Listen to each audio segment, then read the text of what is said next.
Good morning. Welcome to Just for Today, a time of eclectic readings, sharing of perspectives, contemplation, meditation, and prayer. I'm Reverend Rafe Ellis, Senior Minister and Spiritual Leader at the Columbia Center for Spiritual Living in Columbia, Maryland. Today is February 20th. So this morning, what called to me was this little book. There we go.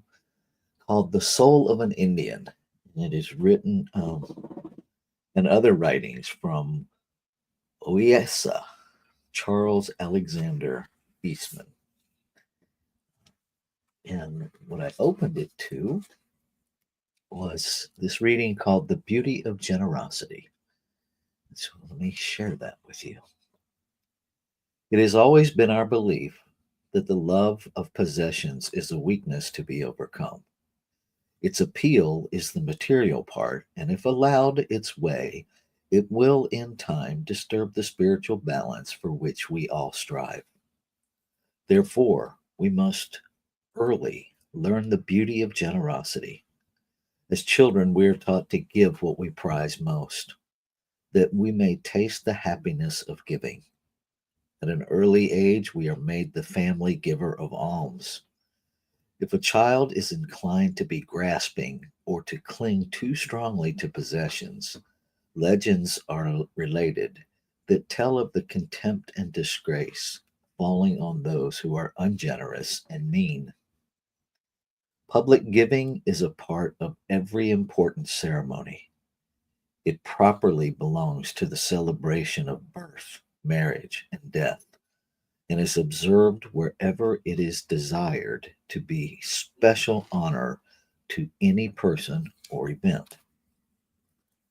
Upon such occasions, it is common to literally give away all that one has to relatives, to guests of another tribe or clan, but above all, to the poor and aged, from whom we can hope for no return.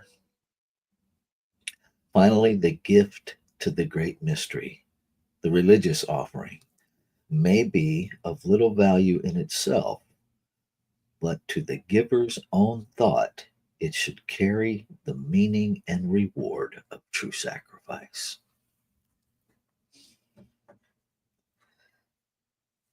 That reminds me of a term I learned early on in science of mind practice. It's a Sanskrit word, seva, which means selfless giving. And it's challenging um, in our, in my, oh, take ownership here, in my Americanized socialization to get, to get, to get, to get. I know I was not raised in a social construct that focused on giving. And when giving was a thing, at least socially, it was giving down. And it wasn't done with an attitude of equity or uplifting, but from a place of pity, if you will. And it's taken a while to unravel that. And I greatly attribute a lot of that for me to 12 step recovery, uh, where service really is the foundation of my healing. Because the more I give, the better I feel about me. And the more I come to understand my own value, it's really quite trippy. I don't give to get, and yet the more I give, the more spiritual clarity, the more generosity I become. And there's a freedom in that. There is a freedom from, there have been times in my life when I had lots of stuff, and there was always this undercurrent of losing that stuff. There was always this undercurrent of fear that I didn't know it at the time, but yeah, there was like I was a hostage of my stuff. I don't live there today. And you don't have to either. You may not be. I don't know. I'm just sharing my experience. Uh, we all have a different experience with what we acquire and what we give. Uh, and I think ultimately we all know when we're in balance with that. What I will offer you is this: if you have any sense of concern, from concern all the way to dread of losing what you have, that there's an opportunity there for you to take a look at that. Yeah, I'll just stop there. Uh, So that's all I have. If you have anything you want to share, please do so in the chat, whether it's now while we're live or later when you're looking at it, whenever. I encourage you and invite you to share your perspectives. That's how we grow together, is we share, we learn from and with one another. So I'm seeing that there's nobody on the live stream right now. We had one and they popped off for whatever reason. Um, and so I'm going to read this again: The Beauty of Generosity. Allow that to take us into our time of 5-minute meditation. And I will bring us out of that with a spiritual mind treatment, also known as affirmative prayer. The beauty of generosity. It has always been our belief that the love of possessions is a weakness to be overcome. Its appeal is the material part, and if allowed its way, it will, in time, disturb the spiritual balance for which we all strive. Therefore, we must early learn the beauty of generosity. As children, we are taught to give what we prize most, that we may taste the happiness of giving. At an early age, we are made the family giver of alms. If a child is inclined to be graspy or to cling too strongly to possessions, legends are related that tell of the contempt and disgrace of falling on those who are ungenerous and mean. Public giving is a part of every important ceremony. It properly belongs to the celebration of birth, marriage, and death, and is observed whenever it is desired to do special honor to any person or event. Upon such occasions, it is common to literally give away all that one has to relatives, to guests of another tribe or clan, but above all to the poor and aged, from whom we hope for no return. Finally, the gift to the great mystery, the religious offering, may be of little value in itself, but to the giver's own thought, it should carry the meaning and reward of true sacrifice. So let's take that into our time of meditation.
So I recognize one, one infinite, ever present, omniscience, omnipotence, omnipresence, one energy, one life, one love, one peace, one power, one changeless, nameless, limitless, everything that is simultaneously the unformed no thing, that all is an expression of it, that this one is all creation, whole, perfect, and complete, that it is a whole creation, and that this creation is expressing itself in exquisite multiplicity, exquisite diversity, and yet no expression of it is separate from it. No two expressions the same. And so, as I recognize this, I recognize that unity is not about sameness, that individualization, that diversity is not about separation, that it is the expansion of the infinite, expanding its experience of itself.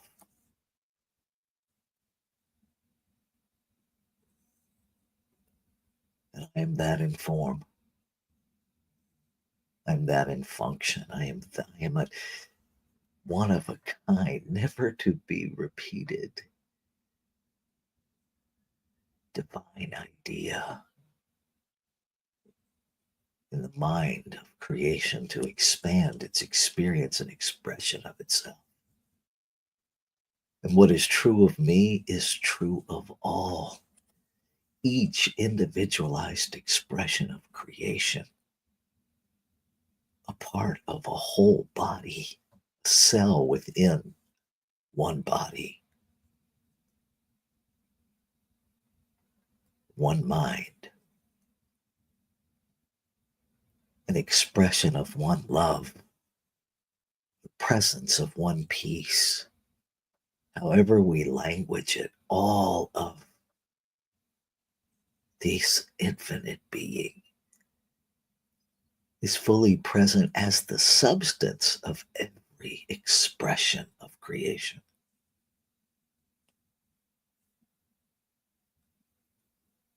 And so, as I know this, I know that I am empowered as the agency, as the agent of creation, to use creation, to move creation in alignment with my awareness of its activity as me. And so, in this moment, I am aware of the desire within me for the harmonious operation of one, for the coming together of all creation in a vibrational alignment where giving and receiving are of equal value, or simply reciprocal parts of a process, of one process, of life giving to life, of life receiving from life, of the self giving to the self, the selfless service. The generosity is the very nature of creation. And being that informed, it must be my nature. It must be the nature of all creation. So I look for opportunities to give, knowing that there is No need to seek receiving, but to give, to move reciprocity in a faith that knows, trusts, is anchored in the truth of the cycle of reciprocity. That giving is receiving. That giving sets receiving in motion. That service is the act of being served. That service is an act of faith that gives of the divine self to the divine self. With full awareness, as I give, I receive. So I give with an open mind. I give with an open heart. I give with no expectation, understanding that expectation is born out of doubt. I just give.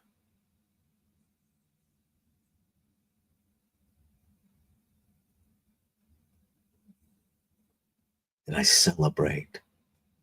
I see spiritually before I see physically.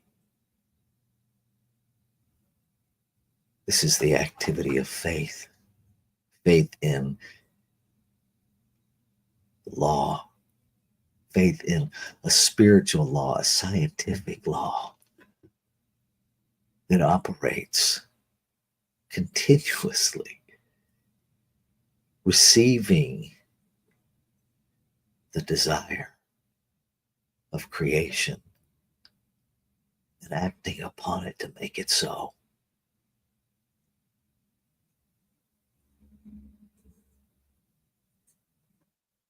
Since eternity, it has been acting, making it so.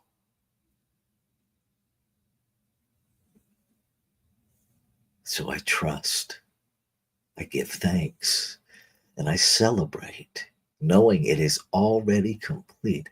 I move into this day with my ears, eyes, heart, mind wide open to the awareness of the fulfillment of the word spoken. And as I become aware, I say yes to do what I'm guided to do in the participation of the fulfillment of the word. And I let go of any human doubt. I let go of any habitual thought that counters what I know to be true in my heart, in the vibration of my being. And I just simply gently remind myself, it is already done. Let go. Let go. Go.